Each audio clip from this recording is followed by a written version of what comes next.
Alright, so a few days or a week ago, may nag-viral na video about dito si kay Jude Bacalso and at sa isang waiter.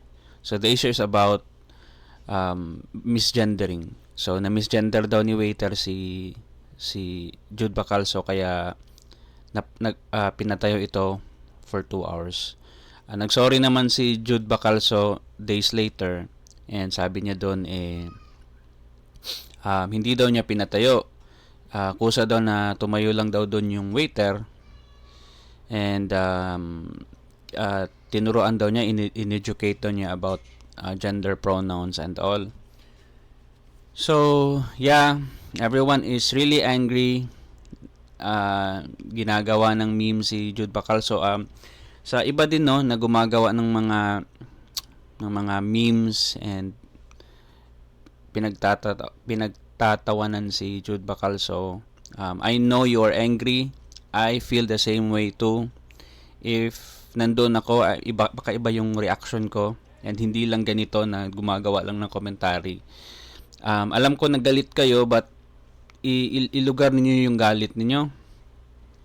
Hindi yung mga potential pa kayong makasuhan kasi cyber libel yung ginagawa nyo. So be very careful out there in the internet kasi we still have laws, no? Hindi naman ito witch hunting na pwede mong i-witch hunt yung tao. So there are still laws. So even if you feel even valid naman yung galit mo, yung mga kanta na ginagawa mo, valid naman yun but don't make it public. Gawin mong kanta siya in the safety of your home. Kung ganoon naman yung galit mo sa kanya kasi yun na nga, you put it out pinablicize mo and may siniraan kang tao. So pwede kung magreklamo si Jude makakasuhan ka talaga kasi pasok yun sa cyber libel So yun. About naman, this is just my 2 cents no about sa issue. So okay. So what's the deal about these pronouns? Bakit may mga gay people out there that are making videos kasi we also see no kung hindi kayo aware, marami ding mga YouTube personalities and yung mga YouTuber, vlogger na mga gay or nasa member ng LGBT na naggawa din ng reaction or nag-react din sila sa nangyari. Sabi nila hindi ka naman marami different levels din yung reaction nila. Yung iba hindi ka naman mukhang babae, ba't ka nagpapatawag ng ma'am? Yung ibang gay is mas mukha pa akong babae sa'yo. Ako nga na mukha na akong babae. And then, mukha talaga siyang babae. Ako nga mukha na akong babae pero hindi ako nagagalit na tatawagin akong sir or ma'am. Mukha na akong ma'am at sir. So, there's a different na mga reactions. And I just want to let's try to himayin yung nangyayari. Kasi ako naman talaga, gusto ko lang yung tamang usapan. Kahit na nagmumukha kang tama sa lahat ng tao, for example, yung mga LGBT community, they sound like they are making sense, no? But I want to, parang gusto ko lang klaruhin ba, para maganda yung usapan. Kagaya na lang ng atheist at saka theist. Gusto kong klaruhin yung mga arguments ng bawat isa para maganda yung flow ng usapan. So, in this topic, I think, meron ding weird na reaction coming from the LGBT community, especially yung mga YouTuber na nagre-react. Mukha ka namang babae, yung mga ganun na reaction. Mukha naman akong babae pero tinatawag pa din akong ma'am at sir. I think let's talk about the differences muna sa LGBT. At first ang pagkakaalam ko talaga about the community is bading at saka tomboy lang. Nothing else. May lalaki, may babae, may tomboy, tsaka may gay. And that was me 10 years ago before I met my wife. No, na na wala nang ibang flavors. Kapag bading ka, ibig sabihin may penis ka na gusto mong magka-vagina. So kung ito yung alam ko pag bading ka, type mo yung mga lalaki, kapwa mo lalaki, tsaka frustrated ka na magka-vagina kasi hindi kayo makapag-sex ng partner mo. Kasi ang hirap naman nun, penis sa penis, ganun 'di ba? That was me 10 years ago. Pag tomboy ka, that means you are a woman with a vagina that is frustrated to have a penis. Everything is parang yung grupo ng LGBT, sa pagkakaalam ko, frustrated talaga sila na maging gender ng opposite sex. Kung babae sila, frustrated sila na maging lalaki. Kung lalaki sila, frustrated sila na maging babae. Kaya meron nang nag-transition. That was so wrong. I was so fucking wrong. I was so fucking wrong. So I hope that's something that you have to unlearn those things that you've learned way back during the 90s if you were born on the 90s. Marami kasing mga naituturo. Not naituro, no, but something na hindi naituro. Kaya gumagawa na lang tayo ng sarili nating kwento. So, yun na nga, hindi pala ganoon kasimple lang. Sobrang komplikado pala talaga kasi involved na dito yung biology, o involved na dito ang science. Sobrang komplikado pala ng katawan natin. So, aside from the complexity of biology, complex din yung society natin. Iba-iba pala ang mga tao dito. Hindi pala simpleng straight lang na male at saka female, man at saka woman. So, ang na-unlearn ko doon is hindi pala ganoon kasimple. Meron palang mga gay people na ang macho pala nila. Gusto nila yung pagka-masculine ng katawan nila na parang nafe-feel nila na it's something na kailangan nilang i-take care at wala silang pakialam kung mukha silang lalaki. And they're still gay. No, kasi ang natutunan ko, ang gay pala is just a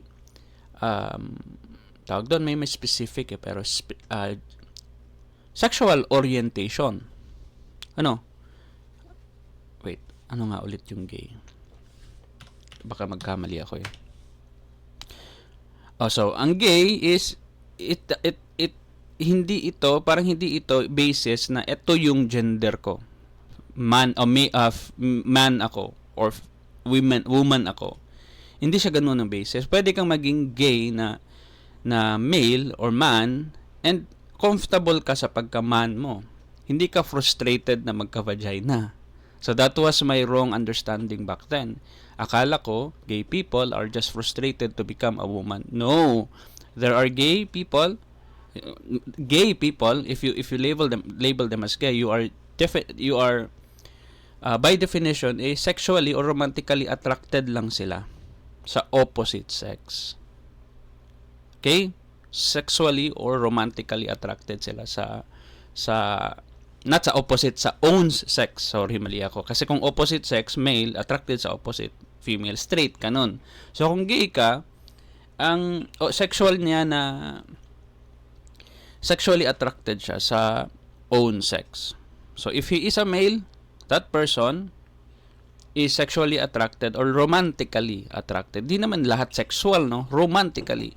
Sexual na ba ang paningin nung high school ka or nung elementary ka, nagka-crush ka sa classmate mo? Sexual na ba agad? Romantically. There's like gusto mo siyang maging makasama, gusto mo siyang maging mas close pa. So, yun yung ibig sabihin nun. Na-attract ka sa own sex mo. No? Sa own sex mo. So, imagine you're a straight person, you get romantically and sexually attracted with the opposite sex, diba? Sa high school, sa elementary, nagka-crush ka sa sa classmate mo na babae kung lalaki ka. Sila, nagkaka-crush sila sa same nila na sex. So, if it is very weird for you, it is also very weird for me kasi straight ako. But just, para magka-perspective ka naman, magka-gain ka naman ng perspective sa kanila. Just imagine na you yourself, magka-crush ka sa best friend mo na lalaki. Ako, for example ako. 'Di ba? Hindi yun mangyayari. Hindi yun mangyayari kasi friend lang kami ng best friend ko. um, ilagay mo sa sitwasyon na gay ka, 'di ba? Can you force yourself to have a crush with the opposite sex? 'Di ba? Kung ako, kung ang mundo ay naging gay na, mafo-force ko ba ako na straight person, mafo-force ko ba yung sarili ko na magka-crush sa best friend kong lalaki? Hindi mangyayari yun.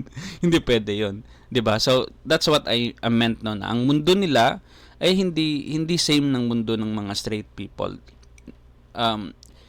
Iba yung naa-attrakan nila. Hindi mo sila ma-force. Ang daming ng mga sexual harassment nakikita mo sa video yung mga gay people na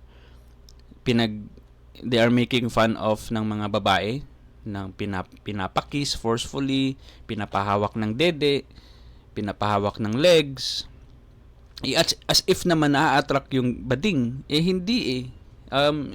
Imagine ako, ipapatouch ako sa body parts ng lalaki. Straight ako eh. Baka suntukin kita eh. Pero nagiging joke yun eh, na hindi yun normal sa kanila na ma-attract sa ano. We may think that they are secretly, yung mga gay people, they are secretly attracted to women, but they are not, no? So, that's just me talking about gays, no? That's just me unlearning na ganoon pala ang gay na community, na hindi pala sila nagpapatawag ng ma'am at saka sir.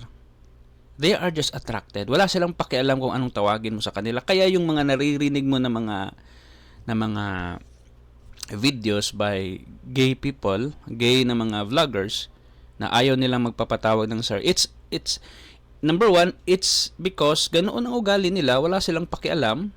And maybe number two, hindi sila transgender, gay lang sila.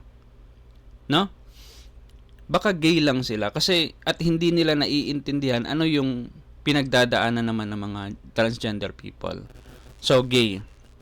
Ganoon yung perspective ng gay. Wala silang pakialam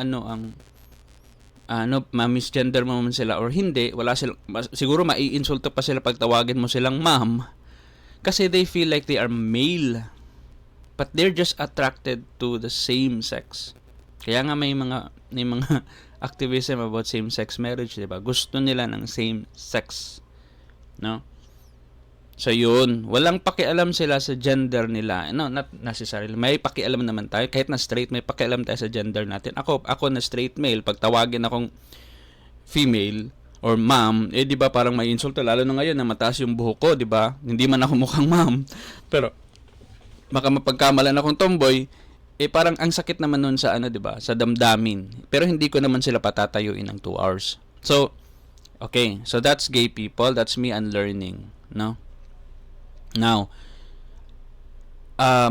transgender. Ang sa transgender naman,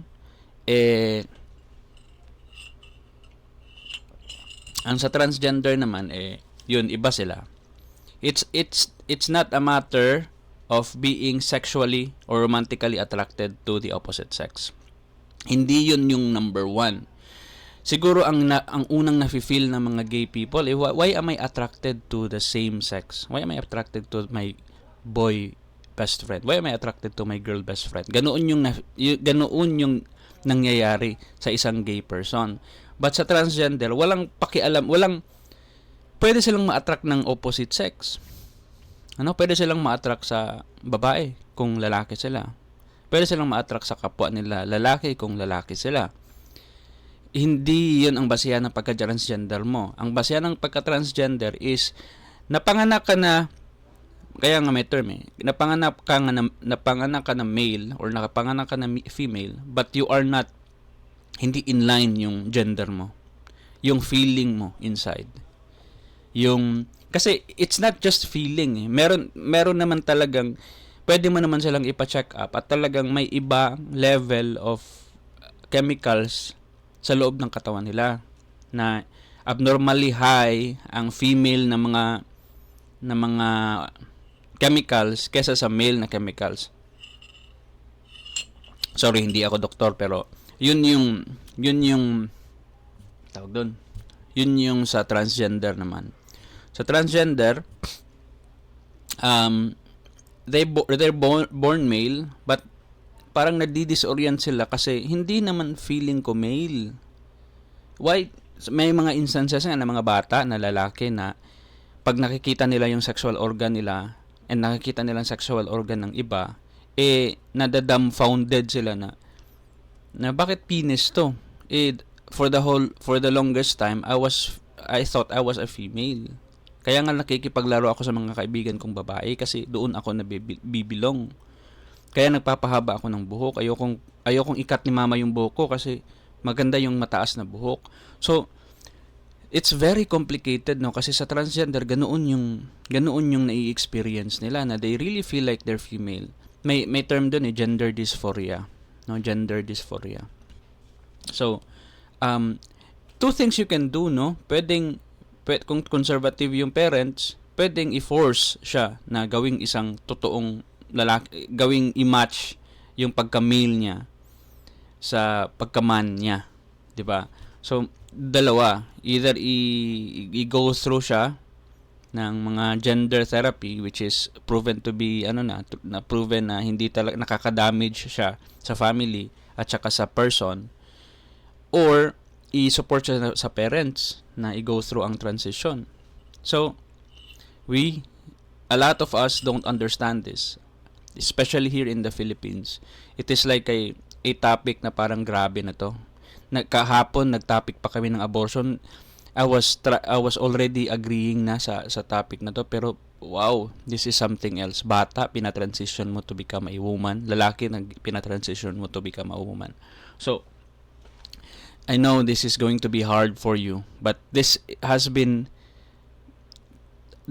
talked to na in the scientific community, na marami ng datos na nakolekta na ang mga tao ko noon na nag-transition, less na yung risk for suicide. Yun na nga, meron hindi naman perfecto, meron namang iba na nag-transition tsaka nagtawag doon,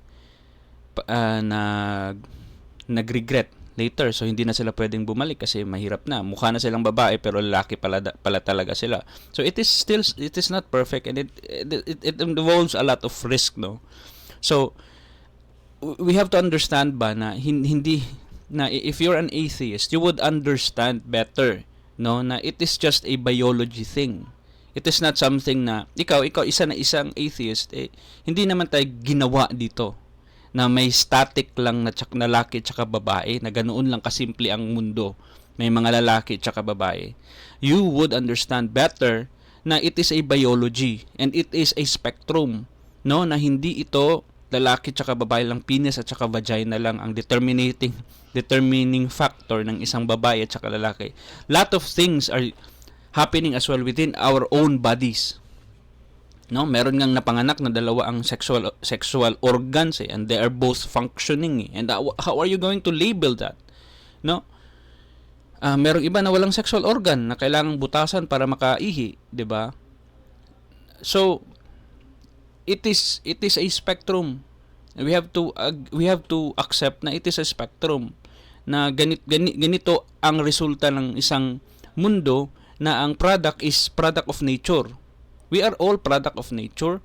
So, eto yung resulta na merong mga ganitong klase ng mga tao. We may not see them often kasi yun na nga, ang society kasi ang nag-construct kung ano ang dapat mangyari. No, siya ang nagdidikta. Lalaki at saka babae lang. Eto yung mga laws natin. So, merong nagtatago. Merong hindi natin alam na ganito pala ang sitwasyon ng buhay niya. Pero nagpapanggap siya na lalaki, nagpapanggap yung isa na babae. Kasi, yun na nga, yung either, kahit na ganoon ka-strong yung biology natin, we still have a society that creates certain structures, genders, norms, na tawag doon, na mo-mold ang mga civilian, no? They're part of the community, kaya kailangan nilang mag-adjust. So, yun na nga, aware ka na meron palang mga ganito, mayroon palang sobrang brusko na macho na lalaki, ang kapwa na lalaki ang gusto niya. Meron palang lalaki, mukhang lalaki, pero babae pala yung yung heart niya, no? Meron pa lang babae na lalaki pala yung heart niya. So, yun. So, about kay Jude Bacalso, he is just a terrible person for me. Ang terrible naman niya na talagang hindi niya, nagsorry na siya, no? Pero hindi mo talaga pinaupo yung tao. Sa 2 hours kayo nag-usap, ikaw nakaupo lang. Hindi mo ba inoffer yung bangko? Na eto, umupo ka muna bata, mag-usap tayo. And alam ko naman, and then, kinip mo talaga siya for 2 hours when he is still at work for education para i-educate mo talaga. So ang daming red flag sa iyo, no, na ang sama mo namang tao, no? Valid naman yung feeling mo na tawagin mo naman akong ma'am, whether you don't look like a mom or whether you do, if that is what your pronoun is, tawag doon, tama naman yun, pero hindi sa ganung setting na nagtatrabaho pa yung tao. Wag mo namang ganun na 2 hours mo siyang i-keep, no? So tell 3 hours out, dadating ba sa 2 hours yung lecture mo? Pwede mo namang sabihin, hindi ka naman gumawa ng kagaya ng ginawa ko ngayon na YouTube video. Pwede mo namang sabihin lang na, sorry, please call me ma'am. Thank you. Yun lang. Wala nang conversation. And after that, siguro pwede mo siyang lapitan ulit para magbigay ka ng lecture or something, pero hindi during sa work hours. And gawin mo siya sa different way, like gamitin mo yung platform mo to educate people. To anong nangyari, nag-backfire, balik na naman yung hatred sa inyo, no? Hindi kasalanan ng community, pero parang nagiging kasalanan ng community sa ginagawa mo. So we're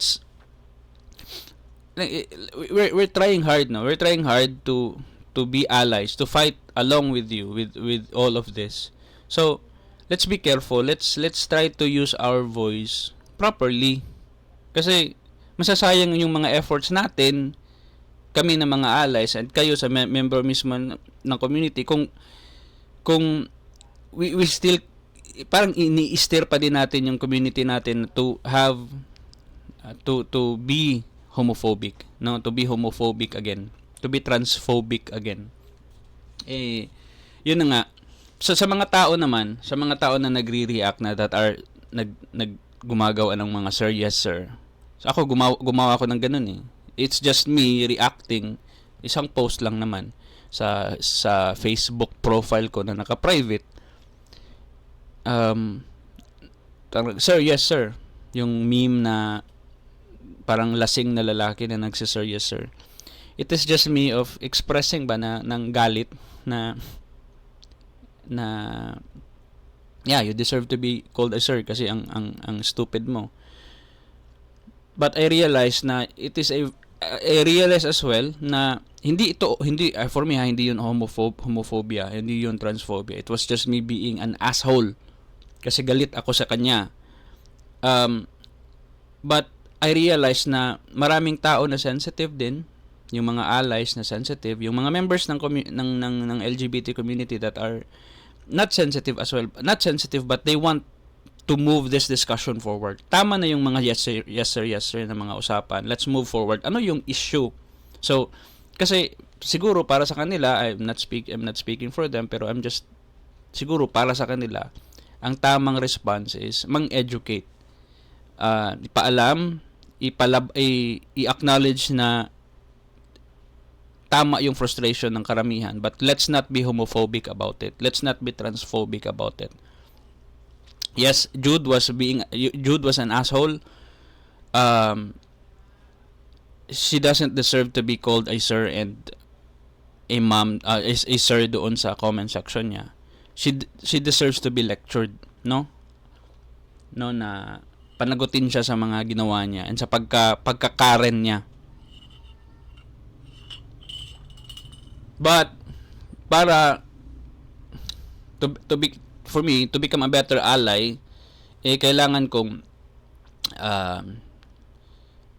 wag i-distract ang tao sa mga homophobic jokes. Kasi they're still in the minority, they're still fighting for their rights, and I'm not helping if I'm going to side with the homophobic people.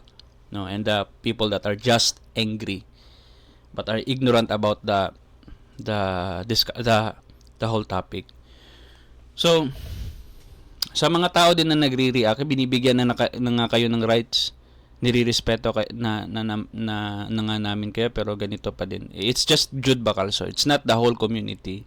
Now, remember, depende pa din kasi yan sa kultura. So, yung mga nag-react na mga gay people that are saying na, hey, ako mukha lang nga akong babae pero hindi ako nagpapatawag, hindi ko nire-require na magpatawag ng ma'am and sir. Pero I know, especially those vloggers that are looking really like women na, very beautiful women na yung hitsura nila. I'll know na nasasaktan kayo kung narinig yung boses ninyo tsaka tinawag kayong sir, even though you really look like a woman already. Alam ko nasasaktan kayo, pero alam ko din na hindi mo naman sila pag-lecturein at tsaka patayuin ng 2 hours. Kasi we have better morals, no? No, hindi naman tayo mga Karens. A lot of Karens are in the US that are demanding for their pronouns. But iba tayo dito.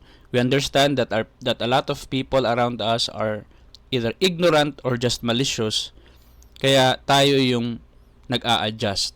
And then we can only do is educate kasi maraming mal-edukado and misinformed. So sa issue naman ng ma'am at sir, if I encounter someone that looks like nandun pa sa gitna, hindi ko pa alam kung ano ang itatawag ko sa kanya, I would ask, sir, ano ba yung gusto mong i-address sa'yo? What's your pronoun? That's a simple na ano. Kasi ganito ha, totoo naman, na there are only, hindi, accepted to ha, there are only 2 sexes. But there is, I think, a third one.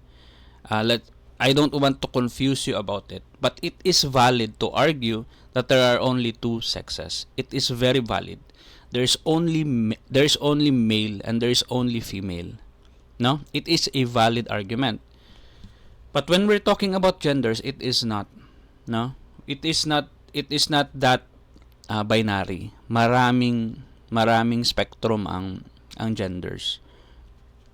There's gay, there's lesbian, there's trans woman, trans man, there's asexual, ano nga ulit? LGB, bisexual, meron pa nun, bisexual, you're a male but you're attracted to both sexes, bisexual, transgender, and intersex.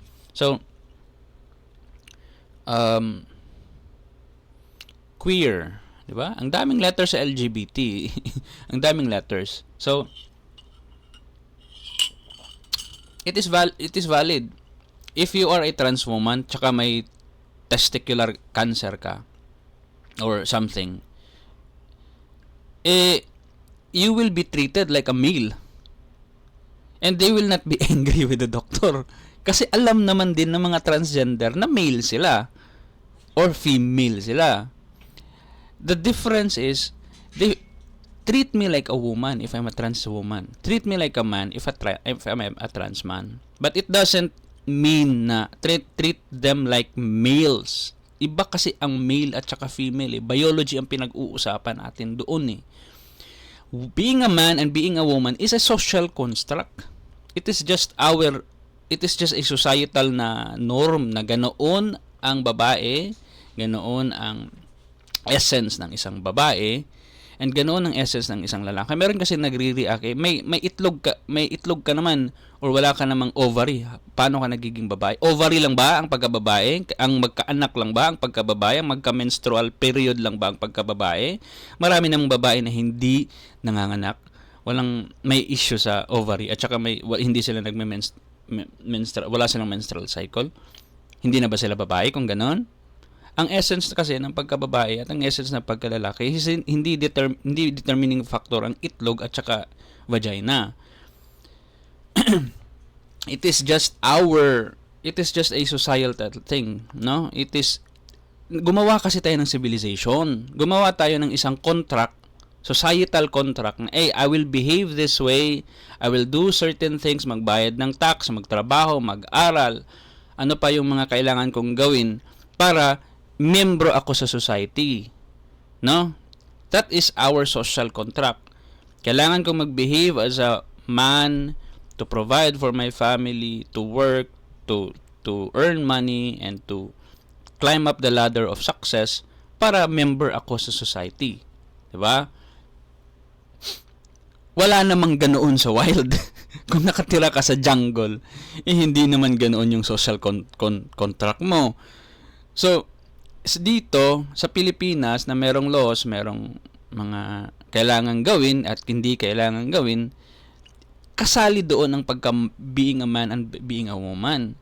So, yun,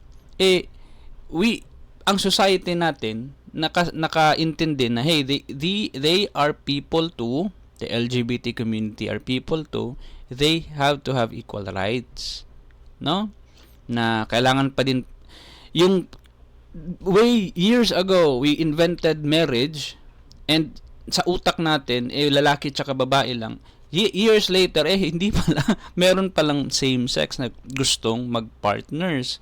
So we as a society learned na hindi pala tama 'yun, and kailangan natin gumawa ng mas better laws to still have this society. 'Di ba? To still have this community of people that are functioning properly. Kasi paano sila magfa-function properly and to their optimal level, hindi sila nabibigyan ng tamang rights. They feel discriminated. Ano ba ang solusyon? Gibain ang society ginawa natin o maggawa ng mga better laws? Yun yung gusto nila. Yun yung gusto ng mga allies. Gusto natin, ako, ally, na itrato sila as tao. So, ano nga ulit yun? So, yun, ang transgender, about misgendering, ganito na lang para maka-empathize kayo, no, kung if you feel like, ba't mo naman siya tatawaging ma'am, mukha naman siyang sir. It's nothing about you. No, hindi naman ito about sa iyo. Hindi naman ito about sa religion mo eh. Hindi mo naman inaccept na yung tao na gustong magpatawag ng ma'am. Hindi mo naman suddenly sinabi sa Diyos mo na I am accepting this religion, na this person wants to be called a sir because I am already this person wants to be called a ma'am. Therefore, I am already accepting that this person is a female. No, that's not what is happening. What's happening is we are living in a society and people, and para harmonious yung buhay natin dito sa mundo, irerespetuhin natin kung ano yung gustong itawag ng tao sa kanya. So kung gusto niya magpatawag ng ma'am and you feel like parang mali, ano ba yung gagawin mo? Will you be an asshole na maliciously tatawagin mo siyang sir para masaktan mo siya? Or wala namang mangyayari sa buhay mo kung tawagin mo siyang ma'am at tatawagin mo na lang siyang ma'am? Hindi naman siguro masisira yung tawag doon, yung theology mo kung ganoon. Kasi hindi naman ito, it doesn't translate na pag tinawag mo siyang ma'am, therefore you accepted that person is a female. No, they're still male. Like what I said, sexes are still here. Totoo ang sex. You have sex, you have male biology, mostly male, and you have a female biology. Being gendered properly is just a social construct. Social lang siya na inimbento para hindi tayo mag-away-away dito sa mundo. Bigyan kita ng example ng another social construct ha. Being a parent is biological. No, biological ka na parent. Paano yung adopted? 'Di ba dati during the 90s, tinatago, very very taboo na i-mention sa bata na adopted siya. Lang siya pa nga. Adopted lang siya. Very taboo. Tinatago ng parents kasi they feel like they're really not real parents kasi hindi sila biological parents. Kaya tinatago nila. May mga telenovela pa nga dati na umiiyak yung bata kasi nalaman niya later na adopted pala siya. Pinuntahan niya yung biological parent niya, yung mama niya, ni tawag doon, patay na artista. Umiyak siya, doon siya tumira kasi yung parents niya sobrang yaman, doon siya sa simpleng buhay, ganoon.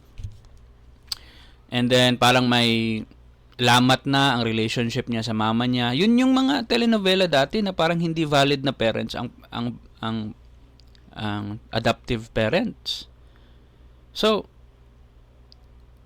ikaw na gusto mong ipaalam sa society na ako ang ama niya or ako ang mama niya, even though you are just an adoptive parent, tama ba na pagchismisan mo na hindi naman totoong mama, adopted lang yan, tama?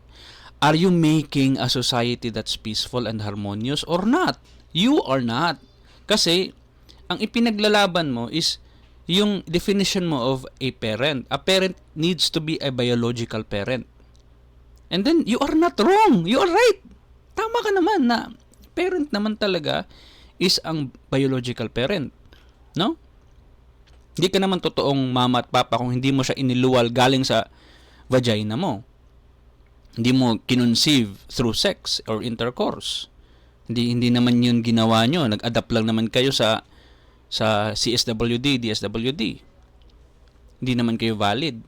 Is that the right thing to say in a society na we agreed to be belong in? Hindi, di ba? You will go through the lie if it is being kept hidden.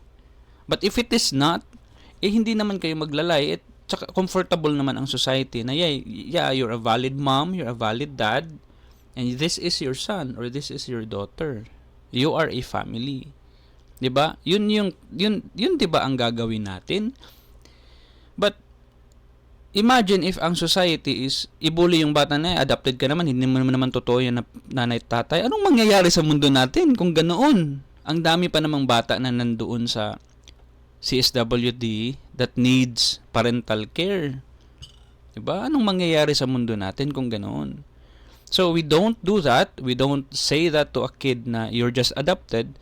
You don't disrespect the parents by saying na hindi naman kayo totoong mama at saka tatay, mga adoptive parents lang naman kayo, baog na naman kayong dalawa. We don't do that. Even though biologically you are right. We don't do that.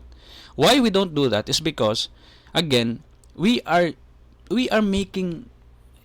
playing in this game, no, of a society. The game of society is we have to do certain things, act certain things to be para maging bilong pa din tayo dito.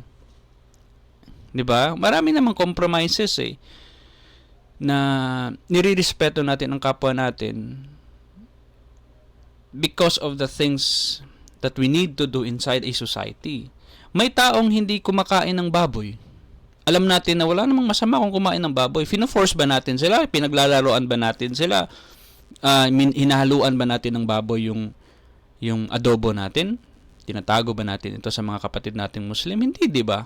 But we know that there are assholes out there, no, na gumagawa ng mga ganito kasi sa utak nila wala namang sin dito sa baboy, hala, 'di ba? Hindi mo nirerespeto yung kapwa mo. So ano ang society? Ano ang mangyayari sa isang society na hindi mo nirerespeto ang kapwa mo? Kaguluhan. Gusto mo ng gulo. No? Kasi may mga naririnig ako na mga tao na hindi na mga professional na nag-uusap-usap sila na sasabihin na yung barkada namin na Muslim. Pinakain naman namin ng baboy, hindi naman nagreklamo. 'Di ba? Ang bastos. So, ang bastos mo na pagkatao na there are people with beliefs dinidisrespect mo yung belief nila kasi ang tawag doon, ang truth ang finalo mo. Ang truth wherein hindi naman wala namang masama sa baboy.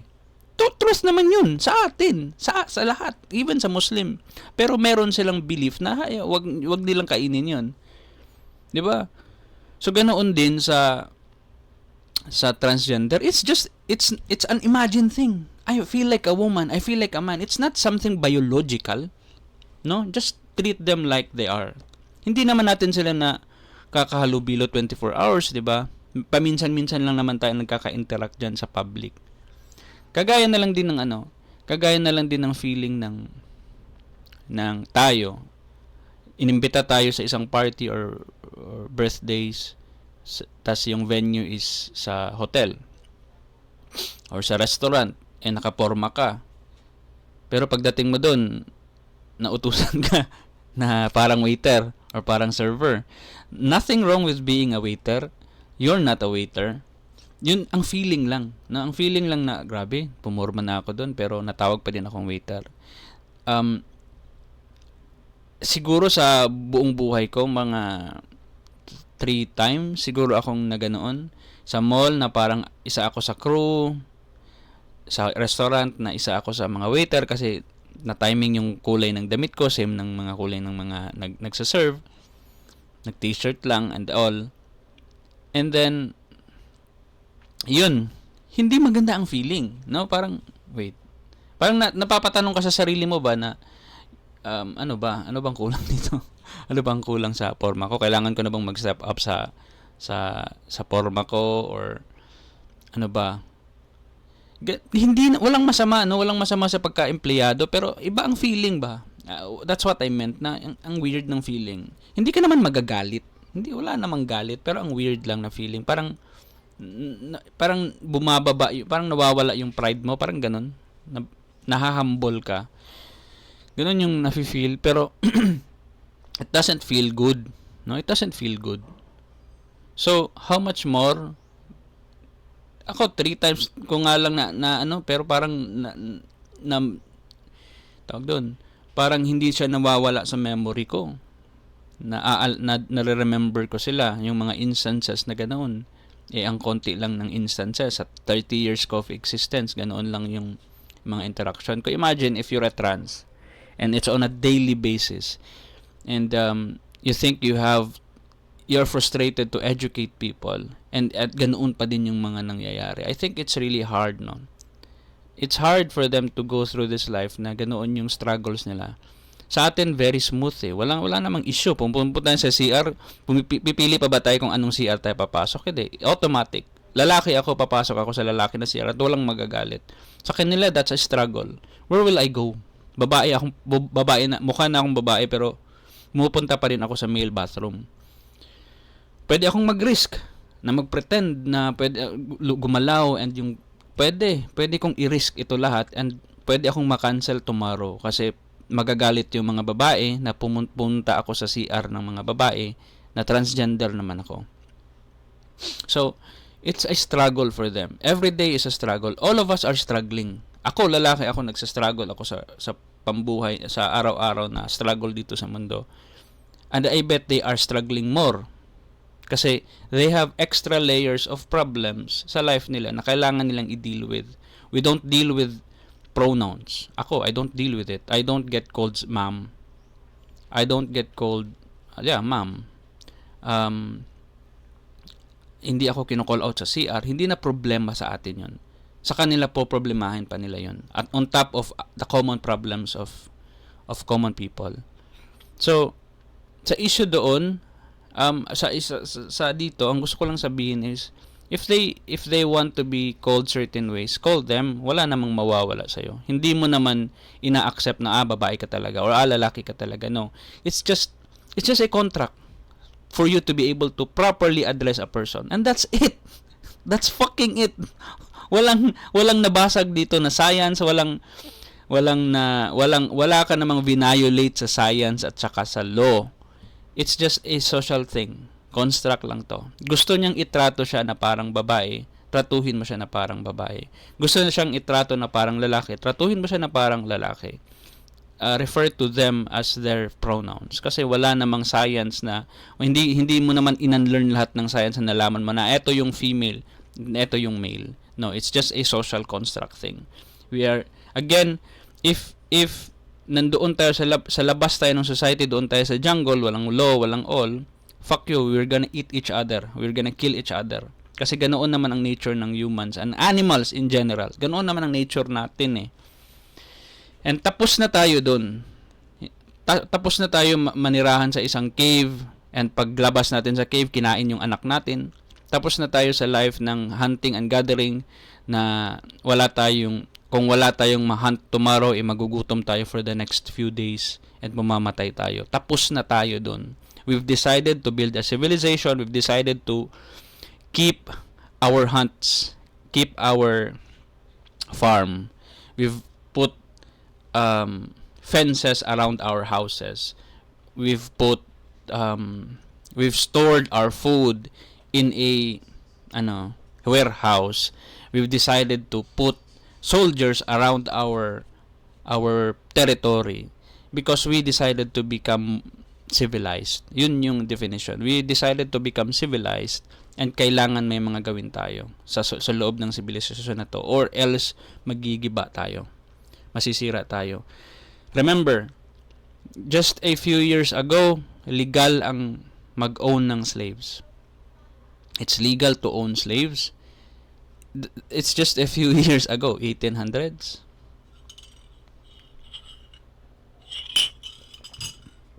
More than a century ago, legal ang mag-own ng tao. And ang debate dati is kailangan natin silang i-own or hindi natin silang kailangan i-own. Yun yung debate dati. What side, ano kaya yung side mo? Kung dito tayo sa topic about LGBT and ganoon yung mga arguments mo, ano kaya ang stance mo dati? Pro slavery ka kaya or anti-slavery ka? Kasi ang nangyari once a slavery was abolished, hindi naman ibig sabihin nun may equality na. Na equal na natin tinatrato ang black people doon sa history sa whites. Hindi naman yun ang nangyari. Hindi naman suddenly equal na. Hindi, may segregation pa rin nangyayari. Wala nang slavery pero bawal pa din ang mga people of color dito. Whites only. Hindi naman ganoon ang nangyari. Suddenly nakakapag-vote na ba ang mga blacks? So ang mga arguments dati, same sa mga arguments mo ngayon na grabe naman tong mga LGBT.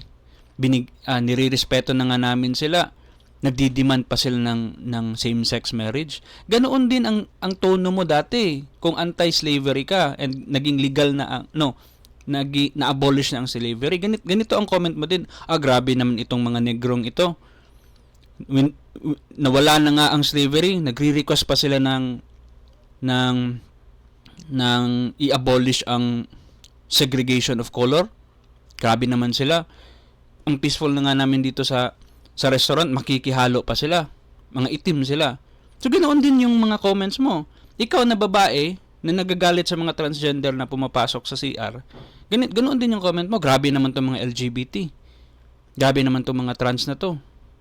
Paano kung nirip nila kami dito sa loob? Lalaki pa din naman yan sila. Ganoon din yung comment mo. During sa time ng slavery, ganoon din yung comment mo. Grabe naman itong mga negro. Alam nilang itim sila po, nakikihalubilo pa sila dito sa amin sa mga puti. Ganoon ka din. Walang pinagkaiba. Ang mundo natin is pabalik-balik lang yung mga social issues natin. It's in a different flavor lang ngayon. So after slavery, not after slavery, we're still having discrimination issue until now about colors, no? There's still discrimination happening. So it was a century ago, more than a century ago na issue, and until now, there's still black people fighting for their rights, fighting for equal rights, kasi there's still discrimination happening. Half century later, issue naman sa mga babae. Ano palang issue ng mga babae? They're comfortably living as a shadow lang sa husband nila. Babae walang silbi sa komunidad, taga-serve lang talaga kayo. And during sa time but they're not equal to slaves They're above. Slightly above sa slave. May salary sila and hindi sila ang tawag doon. Hindi naman sila sinesegregate. But during sa time sa babae, there were arguments na there were laws na lalaki lang pwede mag-vote. You have no right to vote. But women don't have the right to vote. And imagine, many years later, finite mo lang ng right yan. You were fighting for your equal rights with men, and right now, may privilege ka nang magreklamo na na bawal ang mga transgender dito sa CR. Imagine your privilege now kung hindi namin binigay yan. Kung hindi binigay ng men yan. But yeah, tawag doon, 70 or 80 years ago, you have no right to vote. Women don't have the right to vote. And naging law lang yun kasi nag-fight back ang women. Feminism happened. And may mga red pill pa nga ngayon, 'di ba? Yung mga alpha G na mga male ngayon na they treat women very differently, no? Na kailangan taga-serve ka lang, ikaw dapat ang taga-support ka lang sa husband mo, provider ka ng anak sa family. May mga ano ka, 'di ba? May mga ganoon na mentality ang mga top G and mga alpha male na mga grupo. Kasi they view women differently. So saan ka ba sa side? Ikaw na woman, no? Is it fair to say na you don't have the right to vote? Kasi, and now you want to drive cars? Grabe naman tong mga babaeng ito. Nakakatakot yung mga gusto nila. Dati, pinayagan na nga kayong mag-vote. Ngayon, gusto nyo pang mag-drive doon sa Saudi Arabia. Kasi bago lang yan eh. Bawal mag-drive ang babae. So, di ba? So, imagine, you are just, I hope you be part of history na on the right side. On the side that really wants equality. Kasi, please reflect on yourselves and please reflect on our history, no? Na hindi tayo innocent dito, no? We've chosen sides and there's a side that always wrong. Ang side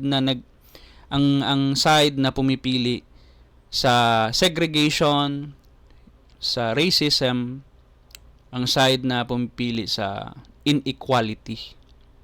Kasi we've been choosing equality for the longest time na. During sa blacks, we already know that slavery is wrong and we already know that racism is wrong. So, who won on that side? The side that chose equality and fairness.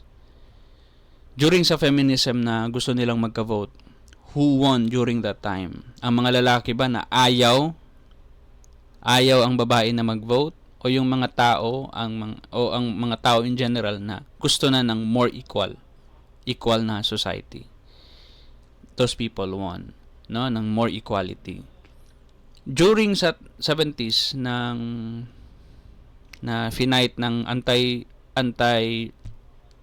ng LGBT community ang tag dun, not anti but finite nila yung rights nila to have to have it more equal sa rights ng straight people, 'di ba? So sino yung mali doon? So we're just fighting for rights here, no? Sa isang society that we also invented. We made this all up. No? Money, government, everything is all made up. And kung tayo lang din naman ang gumagawa, tayo lang din ang nagbabago sa mga gawa natin prior na hindi pala maganda. No? We made descriptions of what a family is many centuries ago, and we realized na hindi balaga noon kasimple, meron palang pwedeng gawing family. And let's just revise everything up kasi we just invented family concept as well. Inimbento lang din natin yan. Nababago nga yung value ng currency, 'di ba? Currency, the monetary system in general, judicial system, tayo lang ang umimbento and tayo lang din ang babago for the better, not for the bad. So if you feel like for the bad ito dyan kasi kailangan ko nang i-accept na ma'am yung mukhang sir or kailangan ko nang i-accept na sir yung mukhang ma'am. So no, wala namang nababago. Hindi ka naman suddenly naging LGBT, hindi ka naman suddenly naging anti-science. What's happening is that you're just agreeing to a social na construct. That's it. You're just agreeing na, yeah, mama yan, kahit na hindi yan biological na mama. Yan, yes, anak yan ni kahit na hindi yan biological anak. Everything is just social. these are just social construct. Nothing is happening about science. We're not talking about science here. Kasi at the end of the day, if they get to an emergency, they will be addressed to by the doctor like what their sex is, not by what their gender is. No? And alam nila yan. No, now no one is arguing with you about it. No, what we're trying to argue is social construct ito. And I hope klaro ito sa'yo. Let me know in the comments if you have questions. And please subscribe.